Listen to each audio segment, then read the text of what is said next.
Hi, hello everybody. So pleased, I'm so pleased to be here today. ICOMotion is such an important stage for us, such an extraordinary place to be at. Actually,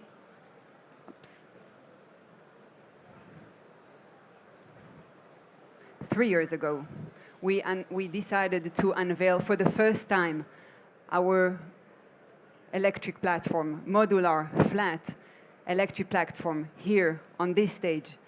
Our co-founder, CEO, Daniel Barel, bought this platform just here, and this is where we went out of stealth mode. And so much has happened to us since. The whole market has evolved. Actually, electrification is such an amazing thing. It keeps on changing every day. And eventually the goal is to bring to a cleaner and greener future. Today I will focus on commercial vehicles, commercial electric vehicles, and specifically how important they are in ensuring a cleaner and greener world. What does their adoption in the market look like? And a hint, how we can actually accelerate their adoption in the market. Electrification is really about the bigger picture. Is about our lives, is about how do we improve our lives, the life of our children and future generation. It's not anymore a matter of if, it's just a matter of when, how, and how fast. When analyzing the numbers,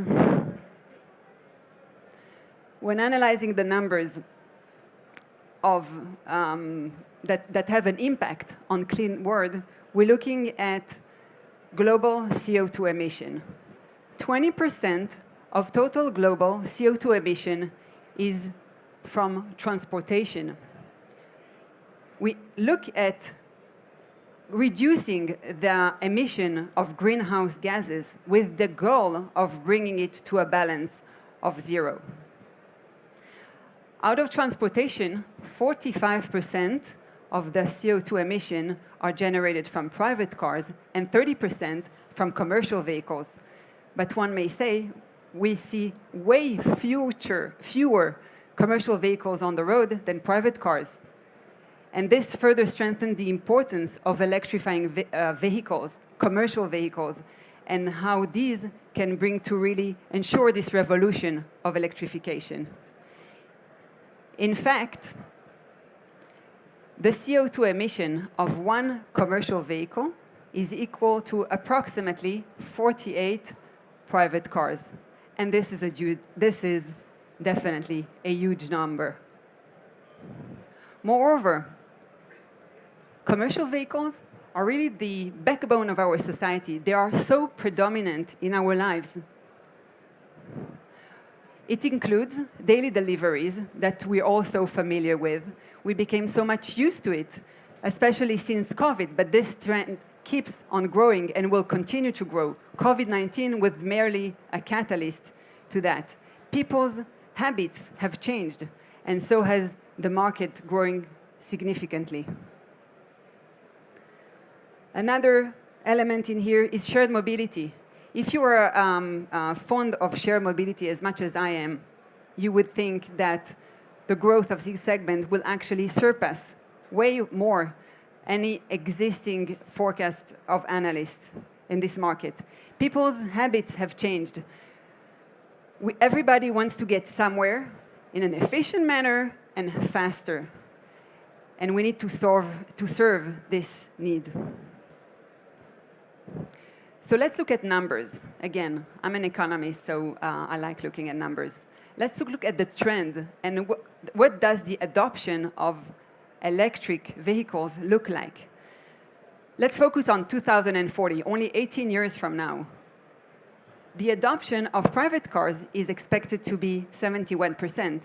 That means that out of all vehicles produced in 2040 are expected to be 71% of these are expected to be electric. However, in the commercial segment, it's only 38%. How come this difference is so significant? What can we do in order to, when looking forward to 2040, accelerate this adoption and ensure that commercial vehicles are not only 38%, but rather much more. Putting in place commercial electric vehicles is a much more complex than private cars. Think about it. Commercial vehicles are not standalone. They require a complex ecosystem supportive in order to be on the road. Think about it. A fleet of tens, hundreds, thousands of vehicles now having to operate. What does it require? It requires all these moving parts of this full ecosystem, putting together and synchronizing all together, working together into making sure driving these vehicles.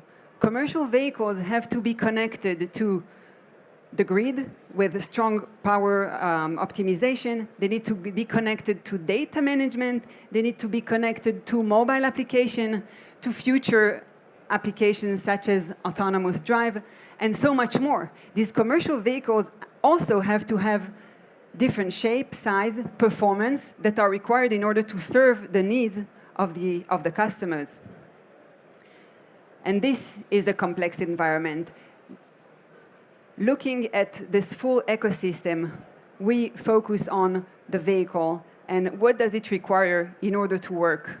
It requires this connectivity and seamless integration with all of these elements. While the vehicle is at the core, it's all about working all together. And this is a complex task. It requires no one company to work together. It requires many companies to be working all together in order to bring this to fruition and to bring electrification to its final goal.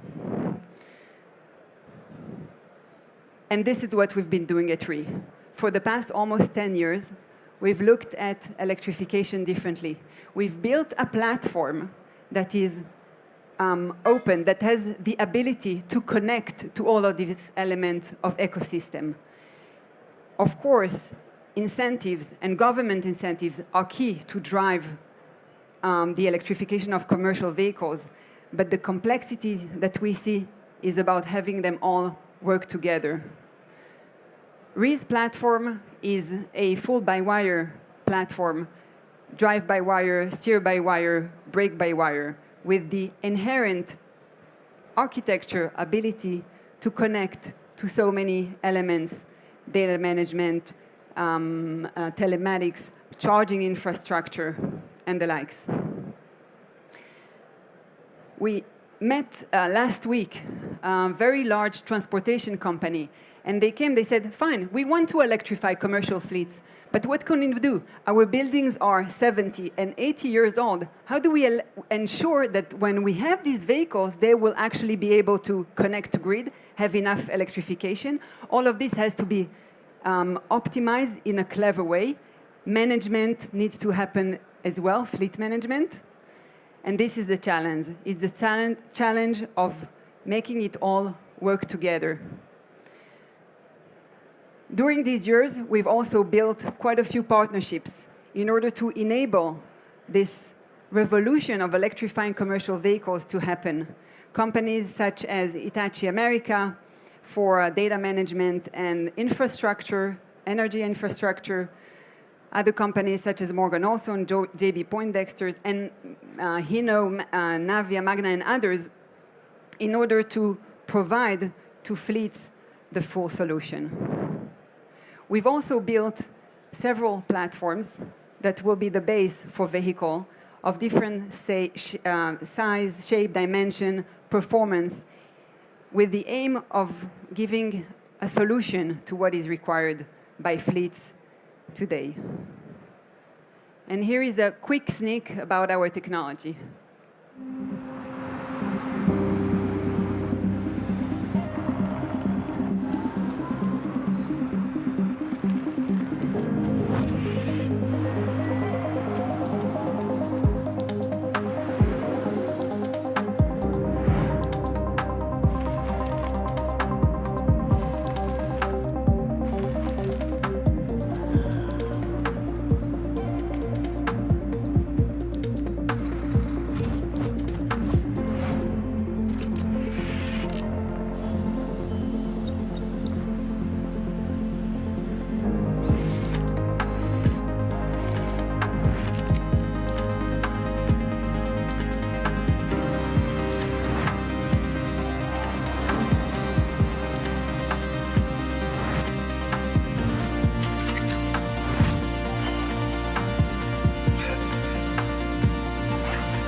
Last but not least, I wish to invite you to the US, Europe, Israel, to see our vehicles running.